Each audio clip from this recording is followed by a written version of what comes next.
Ce soir, je voudrais vous parler d'un sujet que j'aborde pas souvent, mais comme il faut annoncer tout le conseil de Dieu, il faut en parler. Et il faut en parler aussi autour de nous. Je vais vous parler de l'enfer et du jugement. Donc c'est un message qui normalement s'adresse en priorité à des païens, à ceux qui ne sont pas convertis. Mais il s'adresse aussi à nous, parce que nous devons aussi connaître quel est le sort terrible de ceux qui rejettent le salut, de ceux qui ne veulent pas de Jésus-Christ. Et quand on a sous les yeux les flammes de l'enfer et qu'on voit ce que le Seigneur, dans sa justice, a préparé pour les rebelles qui ne veulent pas du salut, ça nous donne une incitation aussi à parler du Seigneur. Parce que de l'autre côté, le Seigneur dit qu'après la mort vient le jugement. Et il n'y a pas 36 endroits, il y a ou bien on est avec le Seigneur, ou bien on est loin du Seigneur, en enfer pour l'éternité. Et il y en a beaucoup qui entrent par la porte qui est large, le grand boulevard qui mène à la perdition éternelle. Et Jésus dit, il n'y en a pas beaucoup qui trouvent la porte étroite et le sentier montant qui mène à la vie éternelle. Alors si le Seigneur nous a placés ici, sur cette terre encore, c'est pour parler de lui à ceux qui sont perdus, et puis aider ceux qui sont sauvés à avancer dans la perfection que Jésus a prévue pour eux. Alors ce soir, je voudrais vous parler de l'enfer. Vous savez que la Bible parle beaucoup du feu éternel, de la géhenne, de l'enfer et du châtiment des impies. Et là, je ne vais prendre qu'un seul évangile, l'évangile de Matthieu et quelques passages dans les épîtres. Mais déjà dans l'évangile de Matthieu et dans les paroles mêmes de Jésus-Christ, vous verrez à quel point le Seigneur parlait souvent de la géhenne, de l'enfer, du châtiment éternel et du châtiment qui attend les rebelles et ceux qui refusent le Seigneur ou ceux qui ne veulent pas se repentir. Donc nous devons nous aussi parler de l'enfer. Quelquefois j'entends des chrétiens dire « Ah, moi je veux surtout jamais parler de l'enfer parce que ça fait peur aux gens et je veux que les gens y viennent par amour pour le Seigneur et pas par peur. » C'est vrai. Mais il vaut mieux venir au Seigneur par peur que d'aller griller dans l'enfer pour l'éternité. Et de toute façon, il y a des âmes qui sont endurcies contre l'amour du Seigneur. Quand on leur parle de l'amour du Seigneur, elles se moquent. Il faut leur parler de l'enfer et des flammes éternelles et de ce qui attend, le terrible jugement qui vient sur les rebelles. Il faut leur parler. Il ne faut pas avoir de crainte à parler de l'enfer. Il ne faut pas, bien sûr, passer notre temps à parler de l'enfer à ceux qui nous entourent. Mais il faut en parler et le Saint-Esprit va nous conduire par moments à parler uniquement de l'amour du Seigneur à des âmes, parce que ce sont des âmes qui ont été brisées, qui ont été fatiguées par la vie, qui sont malades, qui sont souffrantes et qui cherchent une délivrance. Mais il y a aussi des âmes endurcies, des âmes dans le péché, des âmes qui ont 10 fois, 20 fois entendu la grâce de Dieu et qui ont refusé. Il faut leur parler du jugement éternel et de l'enfer. Il faut leur annoncer qu'il y a un Dieu de sainteté qui ne va pas laisser passer le péché et les moqueurs et qu'après la mort, eh bien, le jugement attend toutes ces âmes-là et c'est un jugement éternel dans des souffrances atroces et horribles et qui n'ont pas de fin. Il y en a qui ne comprennent pas et qui disent « Mais enfin, si Dieu est un Dieu d'amour, il ne peut pas avoir imaginé un châtiment aussi horrible que l'enfer éternel pour ceux qui le refusent. » Mais on ne peut pas juger Dieu ni ce qu'il fait. C'est pas à nous de dire « Mais que fais-tu ? Pourquoi as-tu fait ça ?» Dieu nous a prévenus. Il nous a dit « Il y a un jugement, il y a un enfer. » Et ça rend le paradis et le ciel encore plus désirables. Parce que quand on voit les merveilles que Dieu a prévues pour ses enfants, pour ceux qui acceptent le Seigneur, les merveilles du nouveau ciel, de la nouvelle terre, de la nouvelle Jérusalem et de l'éternité avec Dieu, et combien c'est simple d'accepter le Seigneur par la foi et de rejeter toute notre vie de péché pour nous tourner vers lui. Invoquer le nom du Seigneur et on est sauvé. Il dit quiconque invoquera le nom du Seigneur mais d'un cœur sincère sera sauvé. Et quand on voit qu'il y en a qui s'endurcissent et qui ne veulent pas du salut du Seigneur, et combien de chrétiens aussi qui s'endurcissent dans le péché en croyant être sauvés. C'est terrible. Je dirais que c'est presque encore plus terrible ça, parce qu'il y a des églises où on endort les chrétiens, où on les endort avec toutes sortes de pommades et de fausses doctrines, et où les enseignements ne sont pas conçus pour garder les chrétiens éveillés au Seigneur. On les endort avec un enseignement sur le salut éternel qui n'est pas du Seigneur du tout. On leur dit, mais une fois que tu as ton salut, eh bien tu es sauvé pour l'éternité, tu es sous la grâce de Dieu, tu peux faire n'importe quoi. Après tout, si tu te sépares de ta femme, si tu vas en trouver un autre, si tu vas boire de la drogue maintenant et te saouler, eh bien tu as accepté Jésus comme ton Seigneur et Sauveur, tu es toujours sous la grâce du Seigneur. Ce genre d'enseignements-là, ce sont ceux qui viennent du plus profond de l'enfer, et ce sont ces enseignements-là qui envoient des milliers d'âmes en enfer. On peut perdre son salut si on renie le Seigneur, si on retourne dans le monde à ce qu'on a vomi. Eh bien, le Seigneur nous reniera et nous rejettera aussi. Il est fidèle pour ne jamais rejeter ceux qui viennent à lui. Mais il est dit que si nous renions le Seigneur, lui, il nous rejettera aussi. Si nous le rejetons, eh bien, il ne peut pas nous imposer son salut de force. Donc, il faut parler de ça. Il faut parler de ça. Alors, je lirai dans l'évangile de Matthieu ce qui est dit sur la colère à venir. Nous savons que Dieu est un Dieu de grâce. Et je veux toujours revenir à la grâce du Seigneur, parce que c'est la grâce de Jésus qui nous fait échapper à la colère à venir. Mais ça veut dire qu'il y a une colère qui vient sur les fils de la rébellion qui ne veulent pas du plan du Seigneur. La grâce est donnée par Dieu pour nous en faire sortir, comme un don gratuit. Mais il y a une colère qui vient, et dans Matthieu 3, on voit dans le ministère du prophète Jean-Baptiste, un ministère vraiment de prophète qui prêche la repentance et qui demande à ceux qui vivent dans le péché de se repentir. C'est la prédication de l'Évangile au départ, la prédication de Jean le Baptiste, la prédication de Jésus dès le départ, la prédication des apôtres, des disciples, ça a été dès le début, repentez-vous, repens-toi, repentez-vous, prêchez la repentance et le royaume de Dieu. Il n'y a pas d'entrée dans le royaume de Dieu sans repentance. Et si Dieu nous demande de prêcher la repentance, c'est qu'il est possible à tous les hommes de se repentir. Parce que le Saint-Esprit est répandu dans la terre entière actuellement et qu'il pousse dans la bonté de Dieu les hommes à se repentir. Ça veut dire que le Saint-Esprit est là à côté de tout pécheur pour le pousser dans sa grâce à se repentir de ses péchés. Donc lui montrer que ce sont des péchés et puis lui dire maintenant que tu as compris que c'est un péché, demande pardon à Dieu. Dans sa grâce, il va te pardonner complètement. Le sang de Jésus va effacer tous tes péchés. Le Saint-Esprit va rentrer en toi et te purifier entièrement. L'eau du baptême, l'eau du Saint-Esprit, tout ça sont des moyens que le Seigneur a donnés pour se purifier, pour que nous soyons purifiés par le Seigneur. Il nous veut purs. Il nous veut un temple saint pour abriter son esprit. Et donc, il commence son message en disant « Repentez-vous ». Il dit dans Matthieu 3 et au verset 8 « Produisez du fruit digne de la repentance et ne prétendez pas dire en vous-même « Nous avons Abraham pour père ». Car je vous déclare que de ces pierres, Dieu peut susciter des enfants à Abraham. Déjà la cognée est mise à la racine des arbres. Les arbres, là, ce sont les hommes. Les hommes sont comparés à des arbres. Nous sommes tous des hommes avec des racines et la cognée de Dieu, elle est placée à nos racines. Et il est dit que tout arbre qui ne produit pas de bons fruits sera coupé et jeté où? Au feu. Il n'est pas dit qu'il sera évaporé dans le néant ou qu'il disparaîtra. Il est dit tout arbre qui ne produit pas du bon fruit sera coupé le jour du jugement et jeté où? Au feu. Et c'est un feu, nous savons lequel. C'est le feu de l'enfer, c'est le lac de feu, c'est l'éternité en enfer avec le diable et ses anges et le faux prophète qui seront là tourmentés pour toute éternité. Et là, le critère que Dieu dit, c'est porter du bon fruit. On ne peut pas porter du bon fruit en dehors de Jésus-Christ. C'est lui le cep, il faut qu'on soit attaché au cep pour qu'on porte du fruit. Et c'est là le message de Jean le Baptiste. Tout arbre qui ne porte pas du bon fruit sera coupé et jeté au feu. Et il annonce comment nous pourrons porter du bon fruit.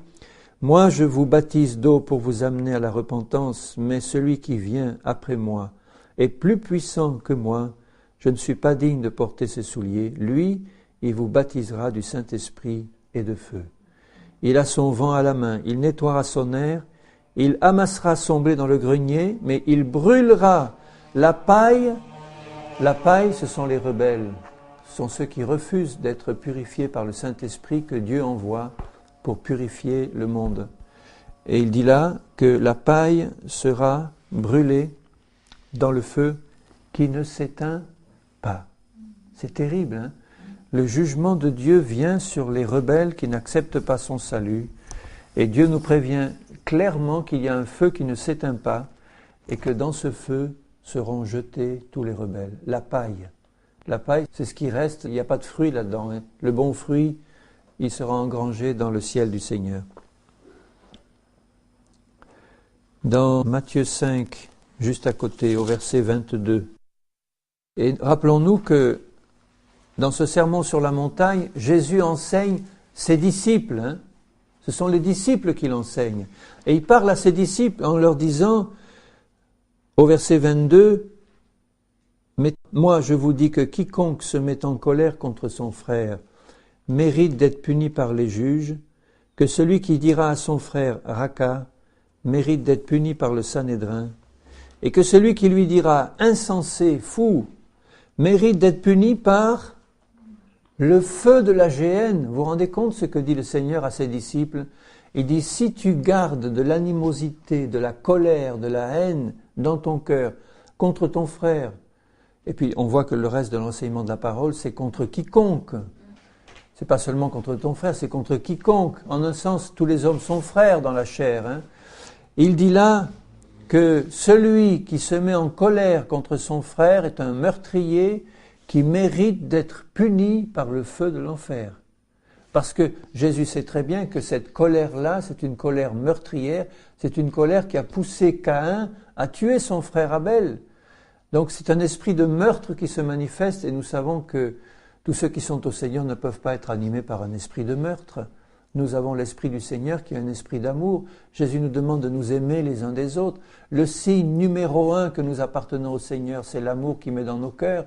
L'amour qui est capable de supporter les injustices, ce qui nous est fait comme mal. C'est le béaba de la vie chrétienne, supporter l'injustice sans avoir de l'amertume, de la colère, de l'animosité. Et là, bien-aimés, il faut que nous, chrétiens qui avons accepté le Seigneur, nous puissions veiller attentivement sur nos pas pour ne jamais garder la moindre amertume, la moindre colère, la moindre animosité contre quiconque. Si nous gardons cette amertume-là, et si nous ne nous repentons pas devant le Seigneur pour demander que le sang de Jésus vienne effacer ça, en nous remplissant de l'amour du Seigneur envers tous ceux qui nous entourent et qui nous ont fait du mal, eh bien cette amertume-là va produire petit à petit des rejetons et elle va infecter tout l'être. C'est bien l'enseignement de la parole. L'amertume va infecter tout et si nous restons dans cette amertume-là, c'est la perdition du feu éternel qui nous attend. Aussi simple que ça. J'ai lu un témoignage d'une femme qui avait été amenée par le Seigneur en vision à visiter l'enfer. Et c'était une expérience très pénible pour elle. Et là, dans l'enfer, le Seigneur lui a montré une femme qui brûlait dans le feu. Et cette femme avait été une chrétienne très engagée, qui avait prêché la parole, qui avait amené énormément d'âmes au Seigneur et qui avait marché un temps avec Dieu, mais dans la puissance du Saint-Esprit. Et un jour, elle a appris que son mari l'a trompée. Et son mari, quand il a été découvert, il a demandé pardon. Mais cette femme n'a jamais pu pardonner à son mari.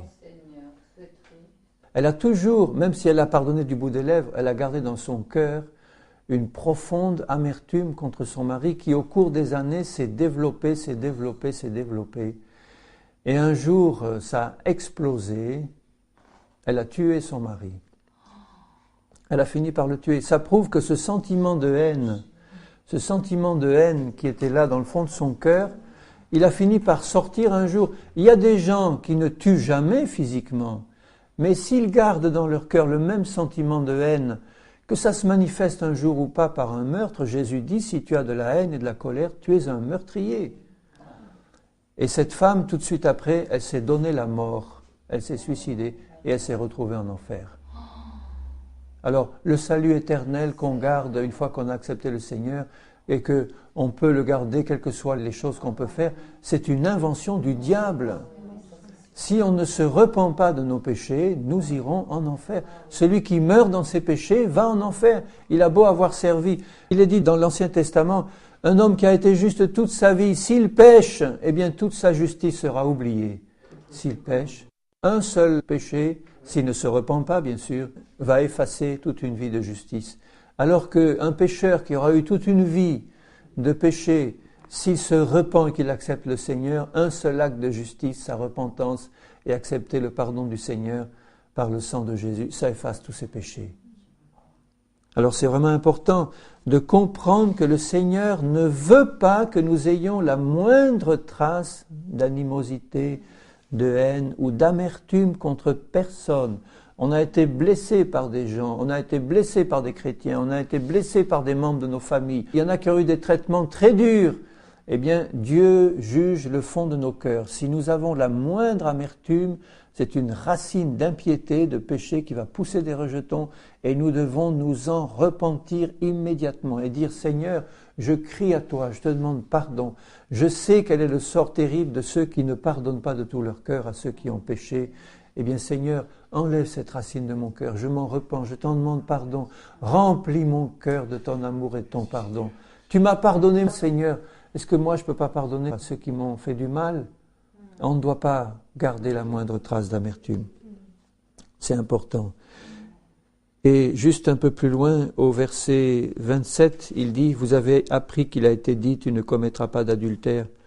Mais moi, je vous dis que quiconque regarde une femme pour la convoiter a déjà commis un adultère avec elle dans son cœur. » On juge ceux qui quittent leur femme et qui vont avec d'autres femmes et on a raison de les juger au sens spirituel, de dire que c'est mal. Mais que dire de tous ceux qui convoitent dans leur cœur et que ça ne se voit jamais ? Dieu le voit. Nous devons reconnaître ça comme un péché devant Dieu en disant « Seigneur, pardonne ». Parce qu'il est dit au verset 29, « Si ton œil droit est pour toi une occasion de chute, arrache-le et jette-le loin de toi, car il est avantageux pour toi qu'un seul de tes membres périsse et que ton corps tout entier ne soit pas jeté dans la géhenne. » Simplement parce que quelqu'un a regardé une femme pour la convoiter et qui ne s'est pas repenti de ça. Pour Dieu, c'est un péché qui l'amène à la géhenne. Moi, je vous dis au verset 32 que celui qui répudie sa femme, sauf pour cause d'infidélité, l'expose à devenir adultère et que celui qui épouse une femme divorcée ou répudiée commet un adultère. Combien de chrétiens sont dans cette situation ? On doit crier au Seigneur pour demander la miséricorde de Dieu sur tous ceux qui pratiquent ce péché. Le Seigneur a voulu que l'homme et la femme se marient, qu'ils fassent un en Christ et puis un tout court en tant que mari et femme et que la sainteté de Dieu réside dans ce couple-là, marié devant le Seigneur et que aucune impureté ne vienne souiller le lit conjugal et le cœur de l'homme et de la femme quand ils sont mariés. Et gardons nos cœurs purs devant le Seigneur. Invoquons constamment le Saint-Esprit pour nous montrer et le sang de Jésus pour nous purifier constamment. Dans Matthieu 8, versets 11 et 12, Jésus dit « Or je vous déclare que plusieurs viendront de l'Orient et de l'Occident et seront à table avec Abraham, Isaac et Jacob dans le royaume des cieux. Mais les fils du royaume seront jetés dans les ténèbres du dehors où il y aura des pleurs et des grincements de dents. » Ça veut dire que ceux qui au départ avaient été choisis pour être le peuple du Seigneur, là il parlait des Juifs, mais les fils du royaume c'est aussi nous, chrétiens maintenant. Il dit que ceux qui avaient été choisis par Dieu pour être à la table avec Abraham, Isaac et Jacob et tous les autres, eh bien ce seront eux qui seront jetés dans les ténèbres extérieures où il y a des pleurs et des grincements de dents parce qu'il y a un feu éternel qui brûle. Et pourquoi ces fils du royaume ont été jetés dehors ? Parce qu'ils ont pratiqué l'iniquité et qu'ils ne s'en sont pas repentis. Et c'est Jésus qui parle. Les paroles de Jésus ont une autorité absolue. Dans Matthieu 10, un peu plus loin. Alors tout ça est intercalé de paroles de grâce et de miséricorde. Vous voyez, cette parole de Matthieu 10 que je vais vous lire, elle suit un passage où on voit Jésus pleurer sur la foule languissante et abattue. et qu'il envoie ses disciples revêtus de la puissance de l'Esprit pour aller leur parler du royaume, aller les guérir et aller prêcher le royaume. Et tout de suite après, au verset 28, dans Matthieu 10, 28, il dit « Ne craignez pas ceux qui tuent le corps et qui ne peuvent tuer l'âme. Craignez plutôt celui qui peut faire périr l'âme et le corps dans la géhenne. Ne vend-on pas 2 passereaux? Pour 1 sou, cependant, il n'en tombe pas un à terre sans la volonté de votre Père. Et même les cheveux de votre tête sont tous comptés. Ne craignez donc point, vous valez plus que beaucoup de passereaux. C'est pourquoi quiconque me confessera devant les hommes, je le confesserai aussi devant mon Père qui est dans les cieux. Mais quiconque me reniera devant les hommes, je le renierai aussi devant mon Père qui est dans les cieux. Si Jésus renie quelqu'un, nous savons quel est son sort. C'est terminé pour l'éternité. Allez dans le feu éternel, vous maudits, le feu éternel qui a été préparé pour le diable et pour ses anges. Mais il dit là au verset 28, « Craignez plutôt celui qui peut faire périr l'âme et le corps dans la géhenne. » C'est Dieu qui est concerné là. Certains disent que c'est le diable. C'est pas le diable, c'est Dieu que nous devons craindre, parce que seul Dieu a le pouvoir de faire périr l'âme et le corps dans la géhenne. Évidemment, c'est le diable qui nous entraîne en enfer par la séduction du péché, quand nous succombons à la séduction et que nous ne nous repentons pas. Mais le diable ne peut pas toucher l'âme d'un homme si cet homme ne se livre pas au péché. Le diable ne peut rien faire contre l'âme d'un homme qui ne se livre pas au péché. Alors que c'est Dieu qui est le juge suprême sur le trône et c'est lui qui envoie en enfer. C'est Dieu qui est le juge sur le trône et c'est lui qui décide. C'est lui qui décide de toutes les âmes qui viendront devant lui un jour, devant le grand trône blanc. Eh bien toi, oui, ton sort c'est pour le ciel, ton sort c'est pour l'enfer. Allez, l'âme et le corps est tout entier en enfer, l'âme, le corps, l'esprit tout entier dans le ciel. C'est Dieu qui décide ça. Le diable n'a rien à voir dans cette décision. Le diable est l'instrument de la perdition, mais c'est pas lui le juge suprême. Et il est dit que nous devons craindre le Seigneur. Craindre dans le bon sens, c'est-à-dire, Seigneur, je sais que tu es un Dieu plein d'amour et de miséricorde et que je peux compter sur ton pardon, ta grâce. Je peux confesser mon péché de tout mon cœur et tu es là. Tu me corrigeras s'il le faut, mais tu me tiens dans ta main, dans ton amour. Moi, je n'ai pas à craindre d'être abandonné par Dieu si je reste constamment ma main dans la sienne. Jamais il ne m'abandonnera. Il sera toujours là pour me fortifier, pour me secourir. Mais si moi, il vient de le dire, je le renie, celui qui le renie, il le reniera. Et il le reniera justement. Et celui qui sera renié par le Seigneur, il saura que c'est juste et il saura pourquoi. Parce que lui-même a renié le Seigneur. Il a entendu parler de Jésus, ou bien il l'avait accepté une fois et il l'a renié. Et son sort, c'est dans le feu éternel. Celui qui conservera sa vie la perdra. Un peu plus loin dans Matthieu 13,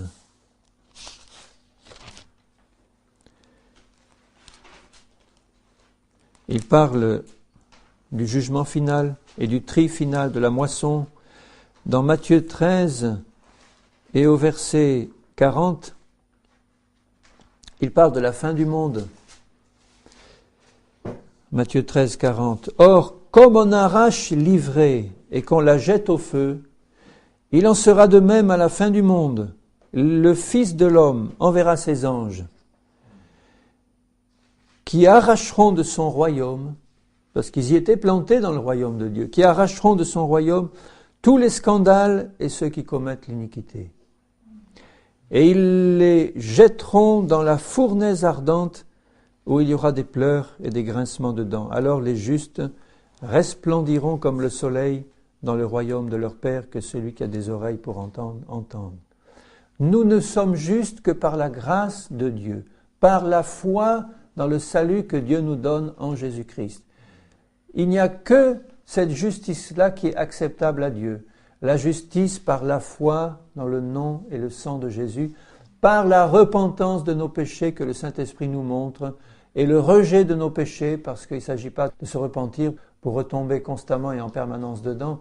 Je me repens et je dis, Seigneur, je les rejette, et je demande ta grâce pour rester fidèle. À partir de là, le Saint-Esprit me donne sa force et je persévère dans la communion avec le Seigneur, dans la prière, dans la lecture de la Bible, dans la communion fraternelle, dans le pain et le vin. Et je reste fortifié par le Saint-Esprit jusqu'à son retour fidèle et marchant avec lui. Mais le dernier jour, eh bien, les anges feront le tri, ils arracheront du royaume de Dieu tous les scandales et ceux qui commettent l'iniquité. Et puis, sous-entendu, qui ne s'en sont pas repentis. Il faut non seulement se repentir de son iniquité, mais entrer pleinement dans le salut que Dieu nous donne. Et puis rester fidèle en comptant sur la grâce de Dieu. On peut avoir des chutes occasionnelles.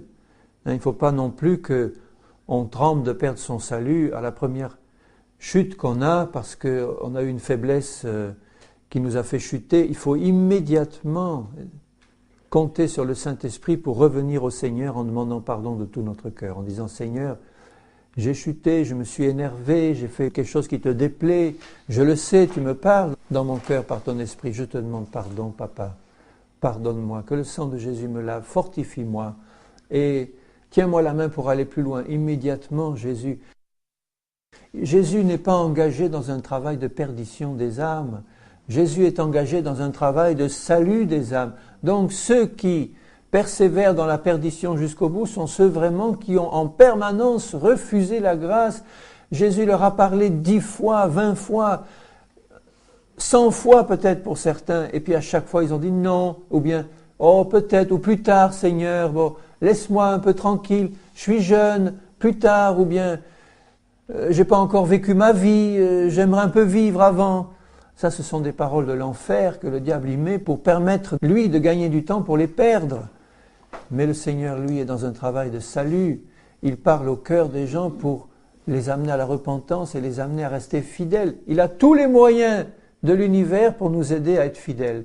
Il a tous les moyens possibles et imaginables. Il a déjà tout prévu dans son amour. Il a le sang de Jésus. Il y a la parole du Seigneur. Il y a le Saint-Esprit. Il y a le nom de Jésus. Il y a toute la puissance de Dieu, sa grâce, qui sont à ma disposition pour me permettre de tenir debout par la grâce du Seigneur. Donc, si vraiment ceux qui ont refusé, qui se sont endurcis, quand ils arriveront au jugement, qu'ils entendront cette voix terrible, va dans le feu éternel qui a été préparé pour le diable et ses anges.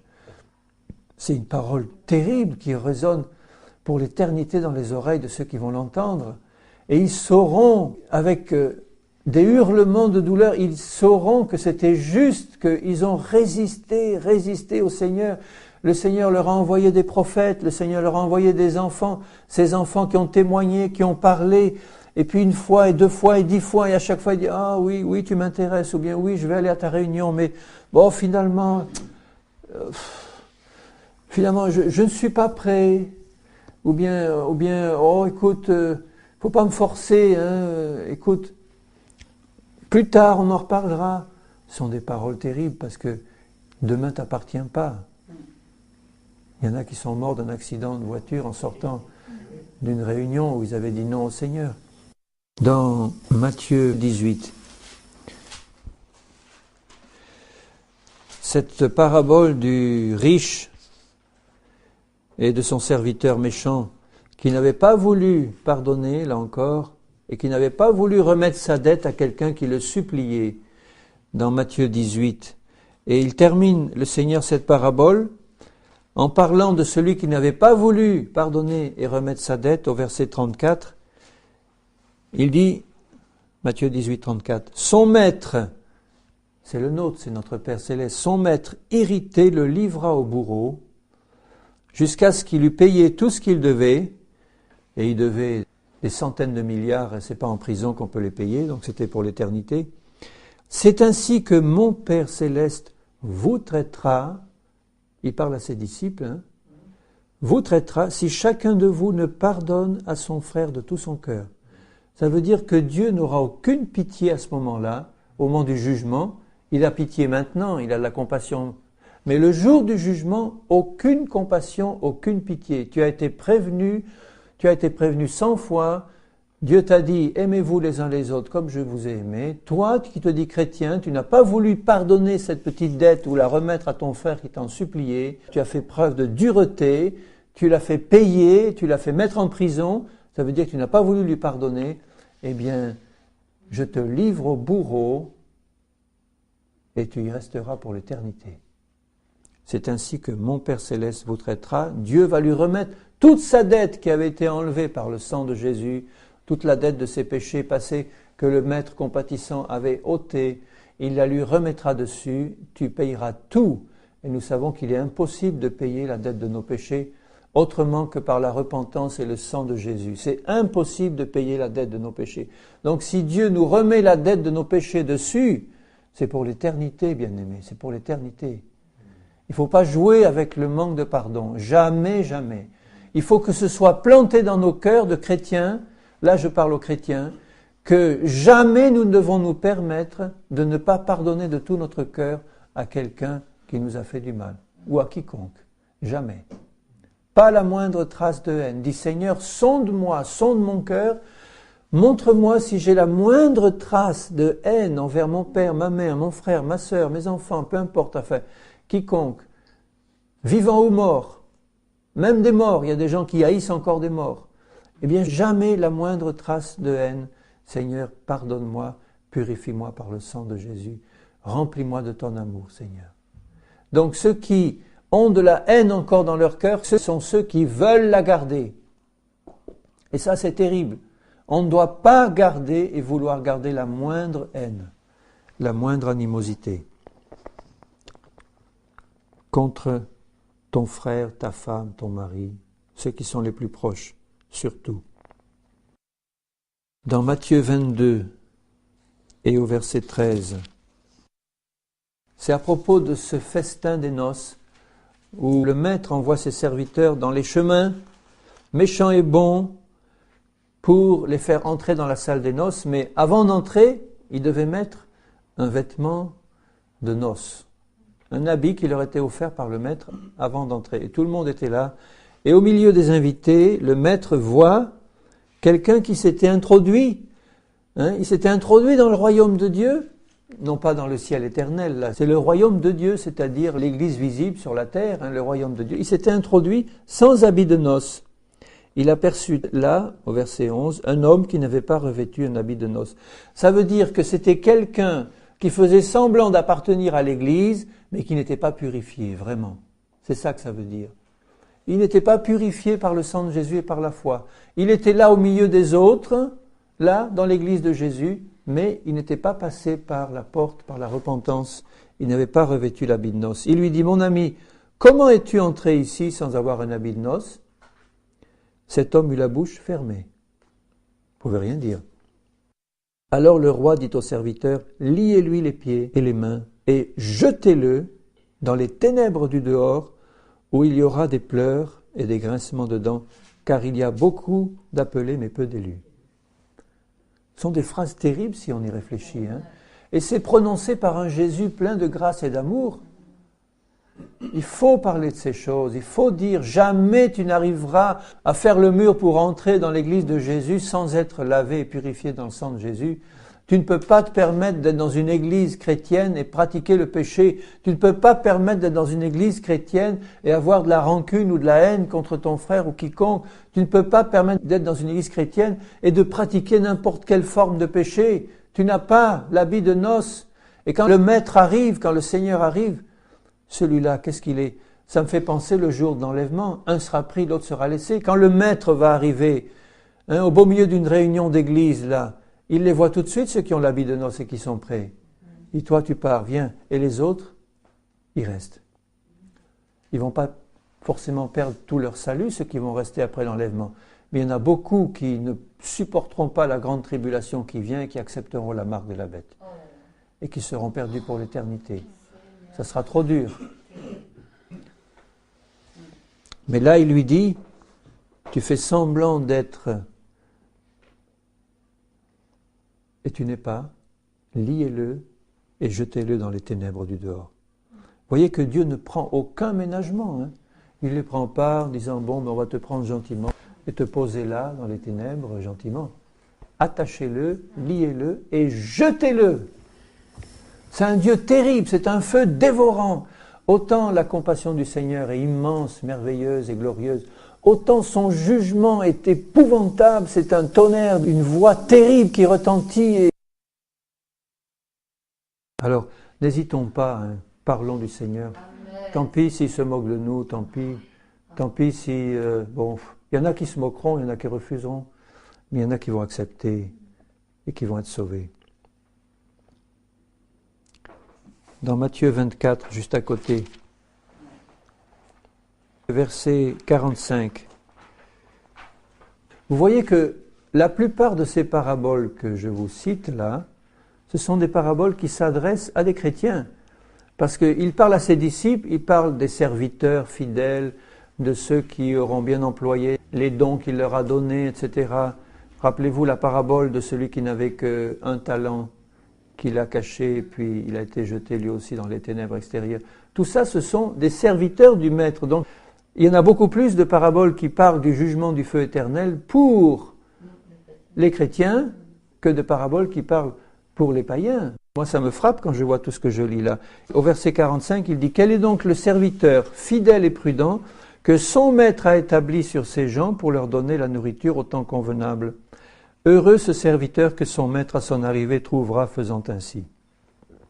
Je vous le dis en vérité, il l'établira sur tous ses biens. » Et au verset 48, il dit « Mais si c'est un méchant serviteur, il est serviteur de son maître, qui dit en lui-même « Mon maître tarde à venir ». Voyez le chrétien tiède, l'église de Laodicée, qui dit « Bon, finalement, ça fait 2000 ans qu'on en parle, hein, du retour du Seigneur, il tarde un peu, mais enfin bon, c'est pas demain la veille. Hein. » Et s'il se met à battre ses compagnons, s'il mange et boit avec les ivrognes, le maître de ce serviteur viendra le jour où il ne s'y attend pas. Oui, il ne prévient pas le Seigneur, hein. Il nous a prévenus déjà. On est déjà prévenus, mais il ne va pas taper à la porte une minute avant pour dire « Écoute, j'arrive dans une minute, repens-toi ». Au moment où personne n'y pensera. On doit être prêt maintenant. Il viendra au moment où il ne s'y attend pas et à l'heure qu'il ne connaît pas, il le mettra en pièces. Et il lui donnera sa part avec les hypocrites, c'est là qu'il y aura des pleurs et des grincements de dents. Vous vous rendez compte, le sort, c'est pas un Jésus plein de douceur et d'amour qui va agir à ce moment-là, c'est un Dieu de justice, un terrible feu dévorant qui va prendre les rebelles et qui va les mettre en pièces, qui va les livrer à Satan, qui va les livrer au feu, qui va les livrer au tourment éternel où ils vont être rongés par des vers qui ne brûlent jamais dans ce feu, par des flammes qui vont leur dévorer en permanence leur chair, puisqu'ils vont ressusciter, pour aller avec leur corps dans les flammes. Ils y vont tout entiers, esprit, âme et corps, dans les flammes éternelles, les perdus. Ils vont aussi ressusciter les justes pour la vie éternelle et les perdus pour la perdition éternelle, avec leur corps et tout. Et dans les flammes, ce sont des corps qui vont brûler sans jamais connaître la mort. Ils vont hurler en disant « je veux la mort, je veux disparaître, je veux la mort ». Et puis ça ne va jamais se passer, ce sera des douleurs en permanence, des flammes qui vont ronger leur chair, des vers qui vont ronger leur chair. Et là, ils vont y être jetés avec le diable, le faux prophète et tous ces démons-là. Imaginez un peu l'éternité dans ces conditions. Il y aura des pleurs et des grincements de dents. Et combien vont dire « Ah oui, je regrette le moment, je regrette. Si j'avais écouté un tel qui me parlait du Seigneur, si j'avais écouté ce tract qui me parlait de la... Alors Seigneur, viens maintenant, je veux me repentir, Seigneur, maintenant. » Trop tard, hein, trop tard. Et ça sera une voix de tonnerre qui dira trop tard. Ce ne sera pas la voix douce du Seigneur, ce sera une voix de tonnerre, trop tard. Au chapitre 25, juste à côté, il parle des vierges folles et des vierges sages. Encore une fois, les vierges représentent l'Église. Les vierges sages étaient remplies du Saint-Esprit, elles avaient un vase plein d'huile, des provisions qui leur permettaient de tenir jusqu'au bout. Les vierges folles, elles avaient de l'huile, elles étaient vierges, elles avaient de l'huile qui représente le Saint-Esprit, mais elles n'en avaient pas assez pour tenir jusqu'au bout. Leur lampe s'est éteinte, ça veut dire qu'elles n'étaient pas assez remplies du Saint-Esprit. Et pourquoi elles n'étaient pas assez remplies du Saint-Esprit ? Parce qu'elles n'avaient pas demandé au Seigneur. Parce que Dieu donne son Saint-Esprit avec abondance à ceux qui le demandent. Où elles allaient chercher de l'huile, c'était trop tard là encore. Au verset 10, pendant qu'elles allaient en acheter, l'époux arriva. Celles qui étaient prêtes entrèrent avec lui dans la salle des noces, et la porte fut fermée. Plus tard, les autres vierges vinrent et dirent « Seigneur, Seigneur, ouvre-nous » Mais il répondit « Je vous le dis en vérité, je ne vous connais pas. Veillez donc, puisque vous ne savez ni le jour, ni l'heure à laquelle le Fils de l'homme viendra. » Et suit immédiatement la parabole des talents. Et celui qui n'avait qu'un talent, je lis le verset 30 un peu plus loin, celui qui n'avait qu'un talent, mais qui ne l'a pas fait fructifier, c'est encore un chrétien ça, ou qui confesse le nom de Jésus, qui avait des talents que Dieu lui avait donnés et qui les a enterrés, au lieu de les faire travailler. Si Dieu nous donne des dons, c'est pour que les autres en profitent. Ce n'est pas pour les garder pour nous. Faisons travailler nos talents, bien-aimés. Au verset 30, il dit « Et le serviteur inutile, jetez-le dans les ténèbres du dehors, où il y aura des pleurs et des grincements de dents. » Et au verset 41, il dira à tous ceux qui seront à sa gauche, « Retirez-vous de moi, maudits, allez dans le feu éternel qui a été préparé pour le diable et pour ses anges. Car j'ai eu faim, vous ne m'avez pas donné à manger. J'ai eu soif, vous ne m'avez pas donné à boire. J'étais étranger, vous ne m'avez pas recueilli.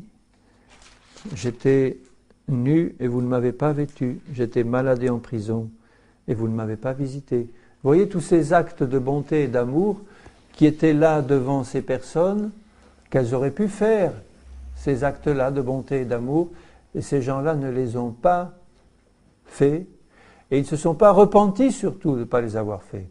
C'est ça le plus grave encore, parce que si elles n'ont pas fait ces actes d'amour, mais si elles avaient dit « Seigneur, je le réalise, pardonne-moi, j'aurais dû faire ça, j'aurais dû donner à boire à ceux qui avaient soif et à manger à ceux qui avaient faim, qui étaient là à ma porte. J'aurais dû le faire, Seigneur, tu m'avais montré. » Et puis on a dit « Oh ben non, finalement, il mérite bien ça, hein, ça va lui faire une bonne leçon, allez. » Et puis on n'a rien donné. On croyait faire l'œuvre du Seigneur, même en ne lui donnant pas. Eh bien là, le Seigneur dit, tu ne l'as pas fait, tu t'es pas repenti, eh bien tu seras jeté dans les ténèbres extérieures. Et au verset 46, ceux-ci iront au châtiment éternel, mais les justes à la vie éternelle. Alors je m'arrête là pour l'évangile de Matthieu. Mais vous voyez que rien que dans cet évangile, le Seigneur parle clairement d'un châtiment éternel.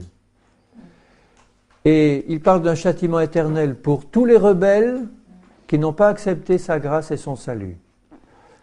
Et il parle d'un châtiment éternel pour tous ceux qui faisaient partie de son peuple et qui lui ont désobéi.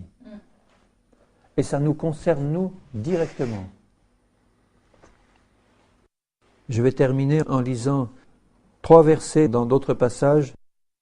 Dans Jean 15, parce que ce sont encore des paroles de Jésus. Dans Jean 15 et au verset 6, « Si quelqu'un ne demeure pas en moi, il est jeté dehors, comme le sarment, et il sèche. Puis on ramasse les sarments, on les jette au feu et ils brûlent. » Là encore, il parle à des chrétiens. Et il dit, si tu ne demeures pas en moi, attaché à Jésus et à sa parole pour marcher par l'Esprit, si tu ne demeures pas en moi, tu ne vas pas produire du fruit dans ta vie. Et à ce moment-là, le vigneron en coupe, ce sarment qui n'est pas fructueux, et il sèche. Et il est jeté où? Au feu. C'est une image du feu éternel. Mais si vous demeurez en moi et que mes paroles demeurent en vous, demandez ce que vous voudrez, cela vous sera accordé. Toujours la grâce du Seigneur qui est en parallèle avec sa justice et sa sainteté et son jugement. Toujours, les deux ne peuvent pas être séparés. Je reviens constamment à ça. Il ne faut jamais ne prêcher que la grâce ou ne prêcher que l'enfer. Ce n'est pas l'évangile du Seigneur. Mais il faut prêcher la grâce et la justice de Dieu en Jésus-Christ et l'enfer et le jugement pour ceux qui refusent sa grâce. Ça va ensemble, ça. C'est tout l'évangile qu'il faut prêcher. Il ne faut pas laisser de côté cet aspect-là. Sinon, les pécheurs endurcis n'ont pas la crainte du Seigneur. Ils s'imaginent que, ils pourront vivre éternellement avec Satan en s'amusant. C'est pas ça. Dans 1 Jean, chapitre 2, verset 9, celui qui dit qu'il est dans la lumière et qui a de la haine, qui est son frère, est encore dans les ténèbres. Et nous savons que les ténèbres, c'est le royaume de Satan. Il est le prince des ténèbres. C'est le domaine de Satan. Donc si la haine est dans le cœur de quelqu'un, il appartient à Satan. Il est dans les ténèbres. Celui qui aime son frère demeure dans la lumière et aucune occasion de chute n'est en lui. Mais celui qui hait son frère est dans les ténèbres, il marche dans les ténèbres, il ne sait où il va. Mais nous savons où il va, nous. Et Dieu le sait où il va. Il va directement dans le feu éternel. Parce que quelqu'un qui marche en permanence dans les ténèbres, il ne peut faire que tomber dans le trou éternel où se trouve le prince des ténèbres. Pourquoi ? Parce qu'il a de la haine contre son frère. Et on ne peut pas, bien-aimé, avoir un cœur plein d'amour pour 99,99% de nos frères et avoir un cœur plein de haine pour un frère. Si tu as le cœur plein de haine pour un frère, tu es entièrement dans les ténèbres. Entièrement. Tu ne peux pas dire « je suis plein d'amour pour toi, mon frère », alors que dans ton cœur, tu as de la haine pour une personne. Si on a de la haine pour une personne, on est entièrement dans les ténèbres. Et notre sort, c'est les ténèbres éternelles. Je vous écris, petits enfants, parce que vos péchés vous sont pardonnés à cause de son nom. Et il dit au chapitre 1er, au verset 9, si nous confessons nos péchés, il est fidèle et juste pour nous les pardonner. Et le sang de Jésus nous purifie entièrement. Donc vous voyez que ceux qui ne sont pas purifiés par le sang de Jésus, ce sont ceux qui veulent rester dans les ténèbres. Le Saint-Esprit leur parle et leur dit, mais tu ne te rends pas compte que tu as de la haine encore. Tu as encore de la haine dans ton cœur contre... Il y en a qui me disent, oh mais c'est pas de la haine ça, c'est juste un peu d'animosité. Mais moi je leur dis, c'est de la haine. Appelle ça comme tu dois l'appeler. Parce que l'amour ne s'irrite pas. L'amour excuse tout. L'amour n'est pas impatient. Donc si tu t'irrites, si tu es impatient, c'est encore de la haine. Ça ne veut pas dire que tu es perdu pour l'éternité. Ça veut dire que tu dois te repentir de ça. Et dire, Seigneur, je le confesse, que ton sang me lave maintenant, Seigneur. Et si je sens encore une racine de haine ressortir, immédiatement, pardon, Seigneur. Pardon, que ton sang me lave en permanence et remplis-moi d'amour. J'en fais un sujet d'intercession pour moi personnellement. Si tu sens que tu as encore des réactions de haine contre quelqu'un qui ressortent là, eh bien, confesse-le immédiatement et dire, Seigneur, j'ai besoin que tu me remplisses encore de ton amour, mais je le confesse comme un péché sur le champ. Et le sang de Jésus me purifie. Et là, dans le sens grec, c'est le sang de Jésus me purifie en permanence. Ça veut dire que si je reste en permanence dans un esprit de repentance, Seigneur, ça va pas dans mon cœur, je sens encore des réactions d'amertume, de haine et de violence contre ce frère ou cette sœur. Tu le sais, Seigneur. Mais je m'en rends compte et en permanence, je dis, Seigneur, pardonne. Seigneur, change-moi. Seigneur, je réalise que c'est un péché. Là, je suis dans un esprit de repentance. Je ne vais pas oh ben non, plus tard on en parle. Oh, Seigneur, ça me fait du bien de me défouler. Quand j'entends un chrétien dire ça, je dis, mais tu ne te rends pas compte qu'il risque son salut éternel ? Ah, ça me fait du bien de me mettre en colère et puis de déverser ma colère sur celui-là. Il m'en a trop fait voir. J'entends des chrétiens dire ça. Ça fait du bien à ma nature charnelle. Ah, ça me fait du bien de faire une bonne colère. Après je me sens bien. Mais tu ne te rends pas compte que si Jésus vient à ce moment-là, tu n'es pas pris. Tu n'es pas pris parce que tu t'es laissé aller à une réaction de haine. C'est trop sérieux. Jamais il faut jouer avec des pensées pareilles. Je dois le comprendre et dire, Seigneur, mais ça vient encore, pardonne. Lave-moi dans ton sang. Remplis-moi de ton esprit, Seigneur. Je passais 1 heure avec toi à parler en langue, à te louer, à te bénir, à être rempli de ton esprit, à lire ta parole et à me remplir de toi et de ta présence pour que ce sentiment mauvais que je sens là, il parte, Seigneur, il parte. Et Dieu, dans sa fidélité, il va me remplir. Amen. Parce qu'il veut me bénir.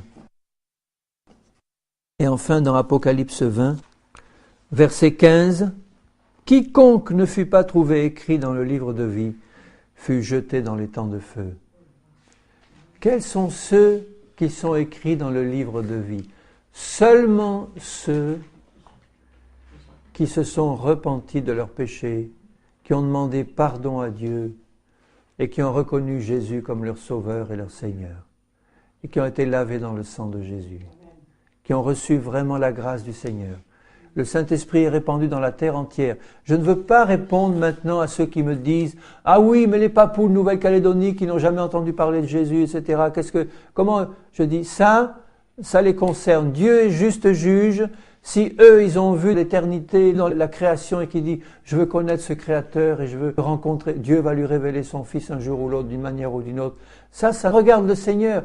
Mais toi qui parles des papous, qu'est-ce que tu fais toi de la grâce de Dieu maintenant? Qu'est-ce que tu fais toi qui as entendu parler de la grâce de Dieu? Ne parle pas, détourne pas la conversation. Comment tu réagis toi à la grâce que je t'annonce et au salut que je t'annonce? Tu l'acceptes dans ton cœur? Le Saint-Esprit doit te montrer, si tu n'as jamais accepté Jésus comme Seigneur et Sauveur, que tu es un pécheur, parce que c'est le travail du Saint-Esprit. Il doit te montrer ton péché. Que tu sois chrétien, que tu sois païen, le Saint-Esprit te montre ton péché. Et immédiatement, il t'amène aux pieds de Jésus pour que tu demandes pardon.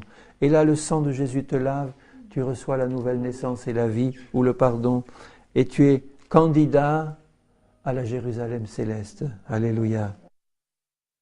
Et au chapitre 21, il parle de la Jérusalem céleste et de la gloire qui est réservée aux enfants de Dieu. Il dit au verset 7, « Celui qui vaincra héritera ces choses. » Il vient de dire, « À celui qui a soif, je donnerai de la source de l'eau de la vie gratuitement. » Gratuitement. Tu as soif de la justice de Dieu, de son salut, de son pardon, du ciel, de la gloire qui t'attend. Tu as soif de ça. Dieu te donne tout gratuitement. Le Saint-Esprit te donne la foi, le Saint-Esprit te donne le salut, tout. Mais pour les lâches, les incrédules, les abominables, les meurtriers, les impudiques c'est un terme général pour parler de tout, prostituées, homosexuels, tous ceux qui pratiquent la fornication, les impuretés sexuelles et autres, tous ceux qui ne se sont pas repentis de ces choses, les enchanteurs, les idolâtres et tous les menteurs, leur part sera dans les temps ardents de feu et de soufre qui est la seconde mort. Combien de pasteurs qui mettaient la main dans la caisse ou qui volaient ou qui mentaient et qui ne se sont jamais repentis sont maintenant dans le lac de feu ou dans l'enfer. Et ils ont prêché la parole et ils ont amené des âmes au Seigneur, mais ils ne se sont jamais repentis d'adultère, des vols, des mensonges qui ont été faits et que le Saint-Esprit voulait leur mettre là devant leurs yeux en disant « Repens-toi, la grâce de Dieu est pour toi. » Oh, qu'est-ce qu'on va dire si j'avoue ça publiquement? Qu'est-ce qu'on va penser de moi et de mon ministère? Eh oui, mais ton ministère là t'amène en enfer maintenant. Alors qu'il fallait demander pardon au Seigneur. Seigneur, je te supplie que tu me donnes en permanence un amour renouvelé pour les âmes perdues. Amen, Seigneur, que je ne rate jamais une seule des occasions que tu me montres, Seigneur, de parler de toi. Trop souvent, j'ai laissé passer des occasions, Seigneur. Ce soir encore, je m'humiliais devant toi et te demandais de me remplir d'assurance, de force, de l'onction et de la vie de ton esprit pour parler, Seigneur, à ceux qui se perdent de ton grand salut, de ton amour. Seigneur, de l'œuvre merveilleuse de la croix et de Jésus, et parler aussi à ceux qui s'endurcissent de ton châtiment terrible, éternel.